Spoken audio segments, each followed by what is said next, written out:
Tak, holky, já vás tady vítám na dalším Zoomu, u dalšího webináře. Dneska si probereme hodně zajímavé téma, si myslím, o Instagramu a to, jaké vlastně změny nám Instagram nachystal, anebo v nejbližší době nachystá. A těch změn, já jsem to dneska, jako jsem si to psala, je 15. Je jich docela dost. Takže doporučuji vám určitě, jestli máte třeba nějaký sešit, tužku, papír nebo takhle, dneska vám tady řeknu i hodně zajímavý informace o tom, jak třeba tvořit příspěvky tak, aby vám Instagram neoříznul půlku věty. A bude fajn, když si to napíšete někam a budete se moct k tomu vracet, protože při té tvorbě na tom Instagramu to budete potřebovat. Koukám, že Martinka si odběhla pro sešit. Super. Tak. A pro ty z vás, co budete koukat ze záznamu a ještě mě neznáte, protože ve skupince je hrozně moc nových tváří, tak se jenom v rychlosti, v krátkosti představím. Jmenuji se Michaela Hrbková, jsem videokreator, video a content kreator a mentor a jsem tady pro vás, pokud se chcete naučit natáčet videa, stříhat videa, tvořit videa, spravovat si sociální sítě a tak dále. Tak, no a jdeme asi teda na ty změny. Kdybyste měli holky, když tak v průběhu jakýkoliv otázky, jo, tak klidně buď to tady na Zoomu můžete hodit takovou jakože ruku zdvihnutou, že se jako hlásíte, já si vás vyvolám. A nebo si to někam napište, na konci určitě bude prostor pro dotazy, jo. Takže tak. Takže první velká změna na Instagramu už proběhla, nebo lépe řečeno takhle. Stále existuje spousta lidí, která tuhle změnu na svém Instagramovém profilu ještě nemá, ale mnohem víc je těch, který už to na svém Instagramu mají. A to je změna feedu ze čtverců na obdélníky. Instagram jakože se rozhodl, že prostě teď budou obdélníky. Mně to zas tak nevadí, ale existují profily, který prostě si skládali ten feed do takového jednotného obrazu a těm to teda jako dost rozhodilo, ten feed. A u tohohle z toho nám přímo Instagram doporučil, aby jsme nějakým způsobem dělali graficky, ať už karuzely, nebo úvodní obrázky do reelů, anebo třeba storíčka, tak, aby nám to jako neořízlo ty fotky. Protože když teďkon vlastně přijdete do Canvy, uděláte v Canvě, řekněme, karuzel, který bude v tom novém formátu, tedy těch 4:5, což je nějakých 1080, já se budu koukat takhle do papíru, protože ty čísla si úplně nepamatuju. 1080 na 1350 pixelů, tak uděláte tam karuzel, tak půlka karuzelu v tom feedu nebude vidět. Protože Instagram to takhle ořízne. To znamená, ano, Martin? Jenom dotaz karuzel, to je jakoby statický obrázek. Nějaká... Ne, karuzel, tak to jsou takový ty grafický obrázky de facto, grafický vlastně jakože máš tam text, nějaký třeba i obrázky a tak a jedeš takhle vlastně projíždíš si to jako knížku, dalo by se říct. Jo, to jsou karuzely. Není zač. Takže, jak to udělat v té kanvě, aby ten Instagram vám to jako neoříz? Vy si dáte záležet na háčku do toho karuzelu třeba například a v tom feedu prostě nebude vidět třeba první slovo. Jo, protože to se reálně jako děje. Takže tip přímo od tvůrců Instagramu. Tvořte ty karuzely v kanvě na 3:4. To znamená 1012 na 1350 pixelů.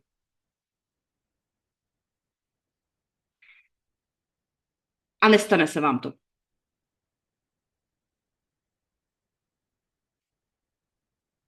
Jo? Tak. Co se týče Reels, úvodních fotek do Reels, jo, všichni prostě jako, když máme Reelsko, že jo, víte to, dáte tam Reelsko a něco je vidět ve feedu. Vy si můžete změnit tu úvodní fotku toho Reelska, jo, když vkládáte vlastně to Reelsko na ten Instagram a u ten úvodní obrázek má teď pořád 1080 na 1920 pixelů, což je 9:16. A akorát, že Instagram to zase do toho feedu trošičku smrskne a trošičku to ořeže, takže tvůrci doporučují tvořit ten úvodní obrázek na 3:4. To znamená 1080 na 1440 pixelů. Co se týče stories, tam to moc neořezává, spíš jenom hořejšek a spodek tam prostě není jako moc vidět. Takže tvůrci, tam je to taky 9:16 a tvůrci vlastně doporučují tvořit na 1080 na 1610 pixelů. Aby to bylo jakože v pohodě. Můžete to buď to tvořit jakože přímo na tohleto, na ty čísla, které jsem vám teď říkala, anebo ještě jsem tam vlastně vyčetla, že je fajn si třeba v té kanvě hodit vyloženě těch 4:5 třeba, což je jako to, ten originál, třeba na ten karuzel, když teď koukám, ale dát si tam nějaký rámeček do toho, který vám ho vlastně jakoby zúží, jo? Aby prostě to bylo, abyste věděli, kam co máte jako napsat. Takže to je první změna. Jo? Takže ze čtverců na obdélníky. Doufám, že tyhle typy vlastně vám jakože pomůžou. Mně to teda pomohlo strašně, protože když to změnili poprvé, tak já jsem si dala úvodní fotku do Reels, teďko mě půlka tam chyběla, já říkám, no to, co to je jako?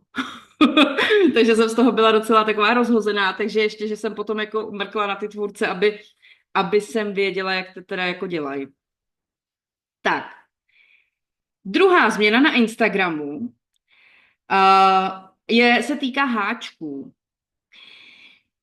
Pořád platí, že první až třetí sekunda toho videa je prostě stěžejní. Když zaujmete toho člověka první, druhou nebo třetí sekundu, zaháčkujete si ho, zůstane u videa. Když ne, odejde. Jo, takhle jednoduchý to je. Ale co je změna, tak lidi samozřejmě začali bavit hrozně moc vizuální háčky. A v každém videu by měl být vizuální háček. To znamená první, druhou nebo třetí sekundu toho videa by se mělo něco dít vizuálního, zajímavého. Ať už je to, já nevím, ať už jste to vy, kteří prostě přiletíte tam, přiběhnete tam, ocitnete se tam jako různýma efektama a tak dále. Může to být pohyblivý text, může to být pohyblivá ikona, fotka, prakticky cokoliv, ale vizuálního, aby to praštilo toho člověka do očí. A úplně nejideálněji mít tam ty háčky 3. Vizuální, zvukový a textový. Vysvětlím? Vizuální jsme si řekli. Co to znamená? Textový samozřejmě prostě je ten text, tu první větu, ty první, řekněme prvních 5 slov, vytvořit tak, aby zaujali toho diváka, který ho chcete zaujmout, a aby tam zůstal u toho videa. Vytvořit nějaký jako pocit třeba tajemná, aby prostě chtěl se koukat na to video dál, protože tam se dozví něco, že jo, to, co ho zajímá. A nějaký zvukový efekt nebo nějaká hudba nebo něco, co, jak už já ráda říkám, je dostane z toho zombie modu, jo, že vlastně, když my jedeme, máme takhle ten telefon, prostě jedeme a takhle pořád scrollujeme, tak už často se stává, že prostě ty lidi nevnímají vůbec, jako co se děje a jenom prostě jedou a scrollujou a třeba když mají zapnutý ten zvuk, tak ten zvukový háček může udělat to, že oni se na tom videu jako zastaví, protože je to jako, že probudí. Jo?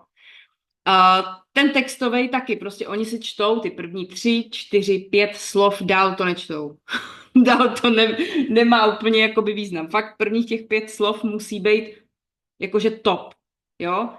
Takže když si to člověk přečte, protože to má hotový třeba během fakt jako sekundy, že jo, 2 má přečtených těch 5 slov a zaujme ho to, tak tam zůstane u toho videa. Jo, a je to důležitý, dostaneme se k tomu, proč. A to hned při tady té třetí změně. Algoritmus na Instagramu totiž začal úplně jakože nahoře mít watch time. Já to vysvětlím. Dřív to bylo tak, že třeba když Instagram začínal, tak záleželo na tom, kolik máte lajků, že jo, kolik lidí se na to vůbec kouklo, nebo jestli si to někdo prostě uložil, nazdílel a tak.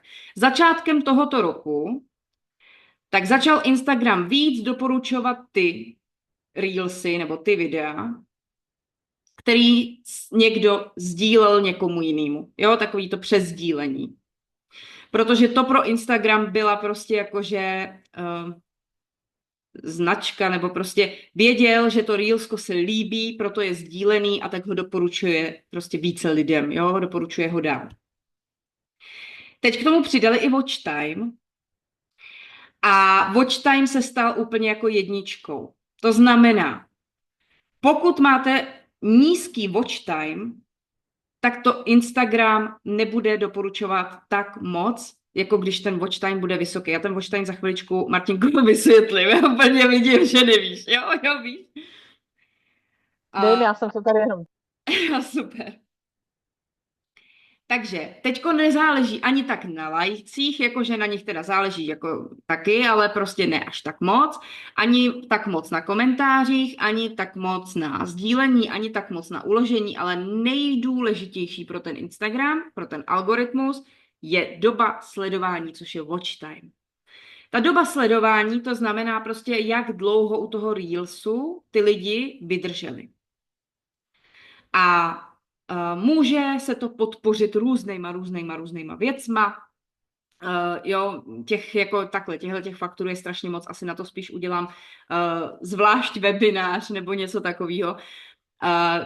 Jenom teď v krátkosti tady zmíním jako pár. Tak za prvý můžete text v tom reelsku napsat tak dlouhý, že to za jedno reelsko prostě nejsou schopní přečíst, tím pádem se to bude pořád opakovat do kolečka. Pořád prostě jim to pojede, dokud oni si to nedočtou.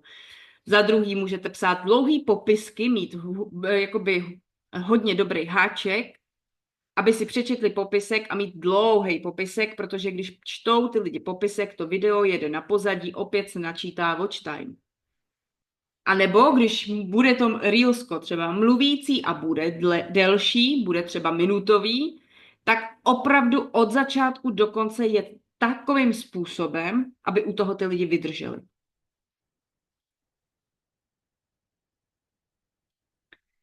To znamená mít ty reelska dynamický. K tomu se taky ještě dostanu. Takže watch time je teď úplně jakože strop, to je prostě nahoře a když budete mít tu dobu sledování třeba, já nevím, 3-4 hodiny na tom videu, tak ten Instagram bude doporučovat jiný, třeba podobný od někoho jiného, kdo má prostě jakoby víc. Zase na druhou stranu, když tam budete mít už ten watch time třeba, já nevím, na několik dnů, protože tam se objevují i dny. Jo, budete tam mít třeba 9 dnů a nějaký hodiny, jo, tak samozřejmě o to víc ten Instagram to Reelsko bude doporučovat. Můžete se na to vždycky kouknout v přehledech, jo, u každého Reelsu, abyste věděli, jak dlouhou máte tu dobu sledování. Čtvrtá změna. Nově je v těch přehledech, když už jsme u nich, poznámka o tom, jak si to dané reelsko vede oproti ostatním reelsům. Je to tam v procentech. Jo, takže třeba tam budete mít napsaný. Tento reel je o 20%, nebo má o 20% vyšší komentáře třeba, než ten předchozí, nebo než jiný reely, oproti jiným reelům, nebo tak nějak. Jo, takže to je super informace, protože díky tomu můžete potom ten lepší obsah zase znova třeba přetvořit v jiný, trošičku ho jenom upravit, vlastně říct tam to stejný, akorát jinak a poustnout to znova a víte, že to prostě bude mít podobný, ne-li třeba ještě lepší efekt. Tak. Pátá změna, nová aplikace Edits, kterou Instagram vlastně vytvořil. Byl to od něj velmi dobrý marketingový tah, jako povedlo se jim to, opravdu musím smeknout, protože Instagram Edits oznámil ve chvíli, kdy v Americe na jeden den, upozorňuji, na jeden den zakázali TikTok a CapCut. To znamená, že proč asi, že? Protože prostě Instagram chtěl okamžitě celou Ameriku natáhnout do svého editačního programu, je to úplně logický. Každopádně nová aplikace Edits by měla vyjít 13. března. Kdo máte Apple, tak už si tu apku můžete stáhnout, ale nic v ní neuděláte, teda jestli se něco nezměnilo. A pokud se nic nezměnilo, 13. března se spustí. Za prvý bude už i na Google Play a za druhý ty, co mají Apple, mají staženou, tak už jim normálně pojede. Nebo aspoň měla by. Mosseri říkal, že 13. března. Mosseri je šéf Instagramu, jenom já o něm dneska budu ještě mluvit. 6. změna. Někdo už ji má, někdo ji ještě nemá. 3minutová reelska. Nově budete moct na Instagram dávat reelska o délce maximálně 3 minuty. Teď je to o délce 90 sekund, což je 1,5 minuty a Instagram to bude prodlužovat na 3 minuty. Opět Mosseri říká, že vlastně je to proto, aby jsme mohli příběhy a další věci vyprávět déle než tu 1 minutu nebo 1,5 minuty. Ale jsem trošku skeptická, se přiznám, protože udělat 3minutový reelsko tak dobrý, aby u něj někdo jako opravdu 3 minuty vydržel, to už je jako, to bych neřekla ani vyšší dívčí, jo. Tohle už je Harvard, univerzita, nevím co. To je prostě jakože tam by se fakt muselo něco dít ty 3 minuty pořád. A i tak bych byla skeptická, že ty lidi opravdu jako vezmou to 3minutový reelsko a opravdu se podívají jakože na celý, jo. Takže uvidíme, já to potom otestuju, až mi to půjde, ještě mi to tam nejde. Takže až to půjde, tak to otestuju a jsem sama zvědavá, co to jako udělá. A akorát, že teda asi nevím, co tam budu 3 minuty říkat. Ale nevadí, ono se něco najde. Tak, 7. zkušební Reels taky. Někdo to má, někdo ne. Já to třeba na svém profilu nemám a moje klientka, který spravuju Instagram, to má. Jo, takže to je takový jakože. Ale aspoň jsem si to u ní teda mohla vyzkoušet. Když půjdete do aplikace teda do aplikace Instagram a budete tam chtít vložit Reelsko, tak když už vám to půjde, budete tam mít možnost zkušebního Reelu. To znamená, že to reelsko se zveřejní pouze cizím lidem na 24 hodin. Denis Wenzel, který ho teda jako sleduju a jsem i u něj v nějaký komunitě, tak ten o tom už mluvil a říkal, že co se týče toho zkušebního reelu, tak tam jde, nebo aspoň jemu tam jde nastavit, že se to po 24 hodinách automaticky nezveřejní i těm sledujícím, ale že to bude pořád jenom pro ty cizí. Já ten zkušební reel ještě nemám a u klientky jsem to nenašla. Jo, kde se to tam... Ale je fakt, že my jsme to dělali hned, co to spustili, od té doby jsme to nedělali, takže je možný, že to teď třeba ještě jako vytunili, vylepšili. Co se týče ale toho zkušebního reelu, tak po těch 24 hodinách by se měl zobrazit automaticky i sledujícím, anebo vy tam můžete nakliknout, že se může zobrazit i těm sledujícím. Můžete ho použít třeba například, když si nebudete jistý, jestli bude mít vůbec úspěch. Jestli to má jakoby cenu ho tam dávat, když to takhle blbě řeknu. Takže si to můžete vyzkoušet u cizích lidí a když zjistíte, že ty dosahy fakt jako nestojí za nic, tak ho prostě můžete archivovat a dát tam něco jiného. A nebo když zjistíte, že je dobrý, tak ho zveřejníte i těm sledujícím, což vlastně jako jim se to zobrazí. Vy budete mít jistotu, že se jim to bude líbit, protože se to bude třeba líbit i hodně těm cizím lidem. A nebo se zkušební rýly dají používat při recyklaci obsahu, kdy vy vezmete nejvirálnější reelsko, který máte v tom feedu svoje, který už jste někdy postli. Někde ho máte 100% uložený, já věřím tomu, že zálohujete, doufám teda aspoň. Jestli ne, tak okamžitě začněte zálohovat někam, jo, ukládejte si ty videa třeba na 3 různý místa, protože se jako, může se stát, že jedno místo prostě, já nevím, se vám rozbije nebo něco takového a budete potom hodně smutný, že fotky videa nemáte, jo. Já zálohuju asi na 4 místa, takže, takže asi tak. A vy si stáhnete normálně to video ne z Instagramu, stáhnete si ho z toho nějakého prostoru, kde ho máte zálohovaný, to stejný a opíšete si prostě jenom ten popisek nebo si ho skopírujete ten popisek a to reelsko vlastně postnete znovu, ale jenom pro ty cizí lidi.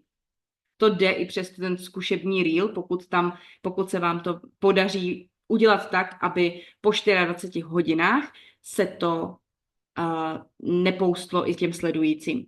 Tím pádem ty cizí lidi budou mít to, co se líbilo těm sledujícím, tak ty cizí lidi si můžete na tohleto natáhnout.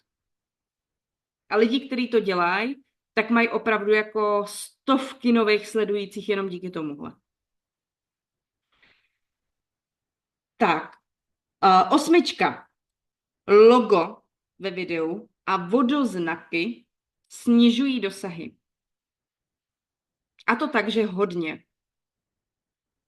Já jsem si jednoho vodoznaku jednou nevšimla.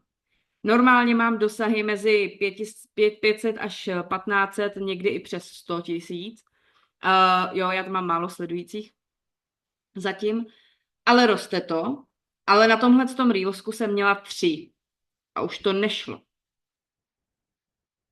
A pak jsem si všimla, aha, já jsem tam vlastně nechala vodoznak z jiný aplikace. To nebyl CapCut, já jsem zkoušela aplikaci na titulky ve zdarma verzi a ona najednou tam jako vodoznak tam byl a ono to jako nelezlo nahoru. Mluvil o tom šéf Instagramu, je to dokonce i v doporučených postupech na Instagramu, který vlastně všichni mají k dispozici. A je to prostě jenom proto, že odvádíte ty lidi do jiné aplikace, než je právě Instagram. A Instagram chce, abyste používali jenom Instagram a aplikace, které k tomu Instagramu třeba patří. Takže když tam bude logo nebo vodoznak TikToku, jo, tak vám to nepůjde prostě. To reelsko, ať bude dobrý jakkoliv, tak Instagram algoritmus vám stopne ty dosahy a prostě nepůjde to nikam. Co se týče CapCutu, taky. Pokud máte CapCut zdarma, máte tam vodoznak. Pokud ho tam necháte a neodstraníte ho, nebudou ty dosahy. Pokud titulkujete v jakýmkoliv programu, který vám vygeneruje vodoznak, to stejný. Nepůjde to. Jo? To znamená, že máte několik variant. Buď si všechny aplikace začít platit, to je jedna varianta. Druhá varianta, pokud to jenom trošku jde, jakože v CapCutu to jde, tak ten vodoznak odstranit i ve verzi zdarma. Já jsem na to natáčela návod, na Instagramu ho mám, a nevím, jestli jsem ho dávala i do skupiny.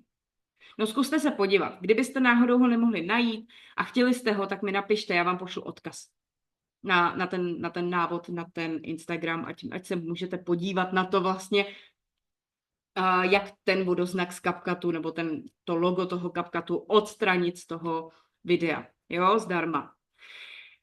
Tak, takže, ale to je i teda, teď mě to ještě napadá, že mám takovej pocit, že loga nebo vodoznaky, tak mají i některé samozřejmě jako AI aplikace na fotky, na generování fotek, na generování videí, na generování ikon a takových věcí. Takže opravdu dávejte si na to jako pozor, protože pak je úplně jedno, jak to Reelsko bude vypadat, nebo jaký budete mít háček, nebo jakou budete mít CTA na konci. Důležitý bude to, že tam je ten vodoznak a Instagram to opravdu jakože stopne. 9. změna, letí dynamická reelska. Já už jsem o tom mluvila dneska. Dynamická reelska, to znamená reelska, kde se pořád něco děje. Musí se tam furt něco dít a když to bude třeba i trošku zábavný, tak tím líp. Jo, protože ty lidi tam chodí na tu síť se primárně bavit. Jo, takže nemusíte tam tancovat a tak dále, jo, to prostě každý má tu svoji originalitu, tu svoji autentičnost, ten svůj styl úplně jiný. A třeba například v klubu, tak to je v druhém modulu. Najdi si svůj styl, protože to je hrozně podceňovaná věc. Málo kdo to učí, ale je to strašně důležitý.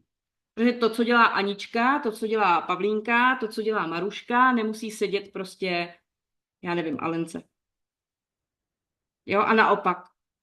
Každý je jiný, každý má jinou osobnost, každý má jiný podnikání a tak dál, takže ten styl má každý jedinečný. A je strašně důležitý ho najít. A když ho najdete, tak máte vyhráno. Ale musí být teda ty reelska dynamický, to znamená, i když tam budete mít mluvící reelsko, budete u toho jenom sedět, protože se třeba necítíte na to, abyste tam skákali ze stolu a ze židle a z lavičky a nevím, prostě dělali tam kotrmelce, teďko přeháním, jo, ale jako prostě rozumíte mi. Tak tam musí lítat text, nebo nějaký ikony, nebo nějaký další fotky, nějaký další videa, prostě něco, aby to bylo dynamický. Samozřejmě i dynamická hudba. Jo, ploužáky a tak dál úplně dynamický nejsou. K některým videím se to samozřejmě hodí, jo, tam už je prostě potřeba vědět, jak tu hudbu vybrat. 10. Kvalita je nad kvantitou. Co to znamená? Kvalitní video, který vydáte, já nevím, vydáte 3 reelska do týdne a budou kvalitní, tak je Instagram doporučí mnohem víc, než když někdo bude vydávat 3krát denně nekvalitní. Jo? Takže zaměření na kvalitu videa celkově, než na tu kvantitu. Ale pořád teda platí minimálně 3 reelska týdně by tam prostě být měly, protože jinak je to, i sám Instagram vlastně jako v doporučených postupech má 10 až 15 reelsek měsíčně, že by mělo vyjít, jo, na tom profilu, minimálně 10.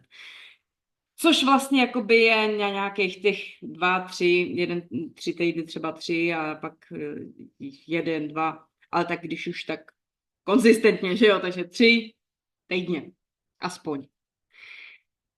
11. Originální a autentická videa, co nikdo jiný nemá, budou mít větší dosahy. Mosseri říkal v tom videu, který jsem právě koukala a zmiňoval tam právě tu originalitu a autentičnost, tak říkal, že se často děje, že samozřejmě někdo se, jako nemyslíme teď úplně jako trendy, jo? To je úplně jiná kapitola.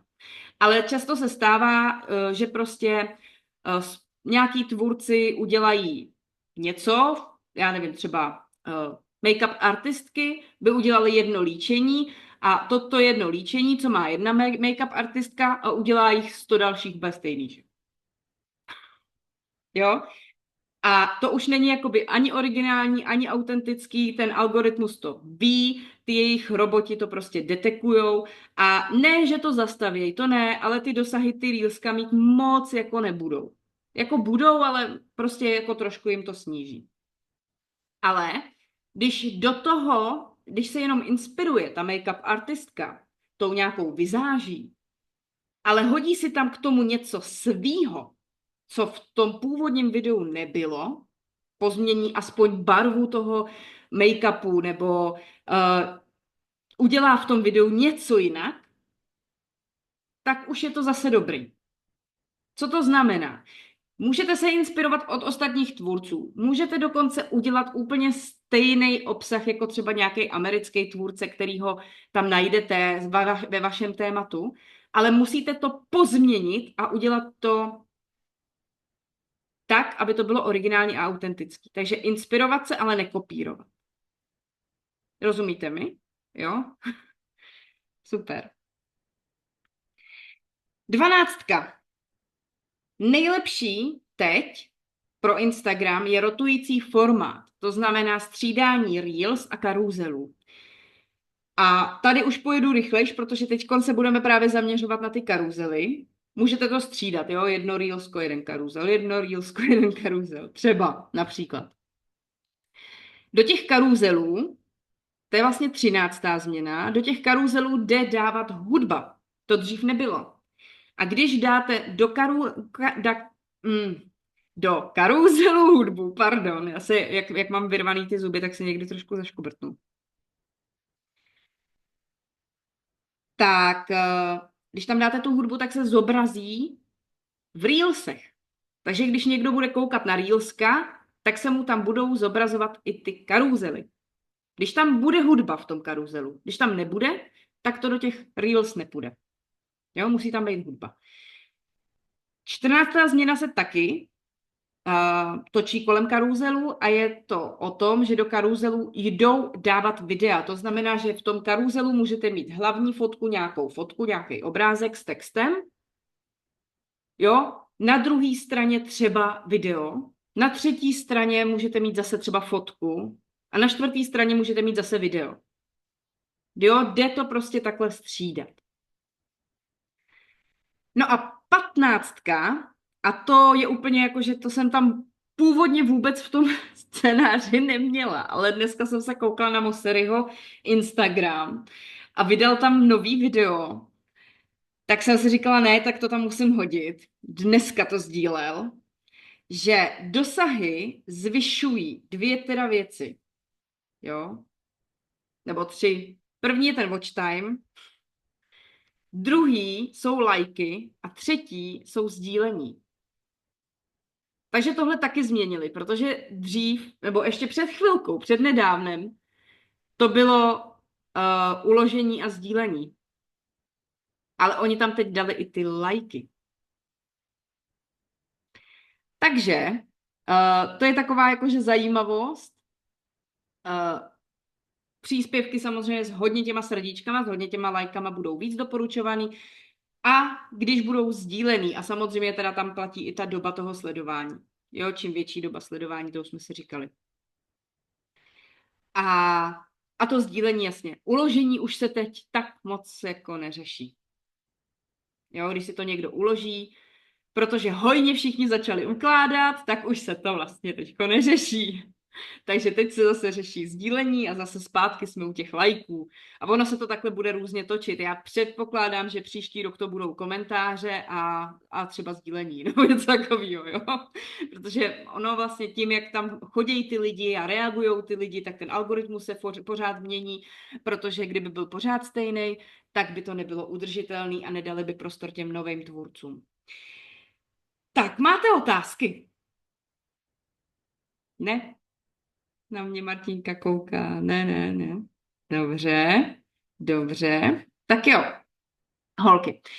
A teďko ještě na příští týden bych vás chtěla pozvat na vysílání zase opět ve 20:00 zase na Zoomu. Tentokrát odkaz na Zoom už je ve skupině, je v události, kterou jsem vlastně dneska vytvořila. Příští týden se zaměříme na to, proč by každá podnikatelka, podle mého názoru, měla natáčet videa. Světlankou, co ty oči.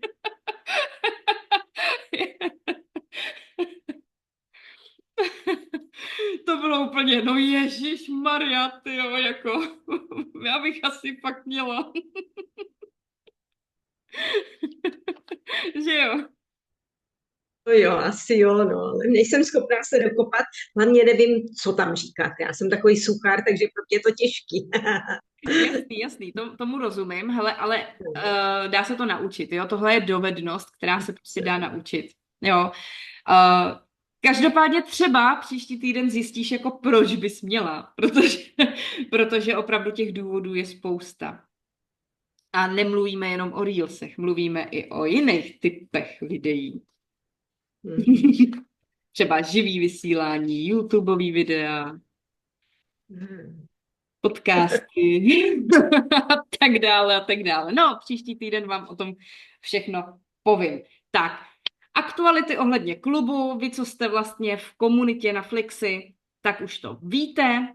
Vám jsem slíbila, že tam se to dozvíte vždycky jako první, to zatím držím, já to vydržím. A dneska jsem toho storíčko dala až potom. A co jste to tam jakoby dostali? Informace. Klub se bude spouštět příští týden. Nebudou tam teda úplně všechny videa, protože je 6 modulů, ale zařekla jsem se, že do konce února to jako dám. Že to jako zmáknu. Ale už bych ho chtěla jakože vydat, protože už teď, tam je třeba první modul je hotovej, druhý modul mám natočený vlastně z půlky, myslím si, že třetí ne, čtvrtý mám natočený z půlky a pátý taky, jo. Takže jako já to mám tak nějak jako roztočený a už úplně v pohodě, jako tam prostě lidi, kteří tam budou, můžou plnit úkoly, už se můžou posouvat, protože už tam prostě něco jako je. Takže příští týden 18. A teď já se jdu ještě podívat na to Flixi, jestli mi tam teda někdo napsal ten čas. Kromě Teresky. Nenapsal. Takže intuitivně, nebo já se zeptám Martinky. Martinko, ty seš tam taky? Dopo nebo večer? Jsem, ale já jsem dneska měla strašně hektický den, já jsem obíhala hygienu a Jasný. živnosťák a další věci, takže dneska jsem úplně jakoby neměla fokus přímo na tohle z toho, takže 5 minut předtím, než jsi začínala teď, tak mi bliklo, že vlastně budeš vysílat. Říkám, ježišmarja, takhle se připojit. Takže mrknu na to, až skončím a pak tam mám ještě nějaké další aktivity, ale Jasně, jasně. Spíš mě jde hele o to. Já jsem tam dneska dávala otázku, jestli chcete webinář, který se jmenuje Odhal tajemství úspěšných videí. Je to webinář, který je mimo ty čtvrtky. Bude v úterý. Dopo nebo večer? To by bylo teď v úterý nebo který termín? 18. jak máme konzultaci. To tam něco předtím mám, takže pro mě lepší Takže večer. Světlanko? Taky? Dáš jí? Taky večer, no. Tak jo. Takže večer.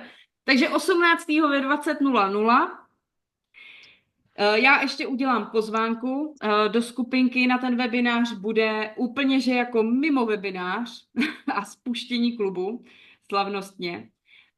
Povíme si, nebo spíš já vám odhalím tajemství úspěšných Reels. A věřím tomu, že to bude stát za to. Bude to s prezentací, takže opravdu jako tam bude hodně informací, hodně hodnotných informací.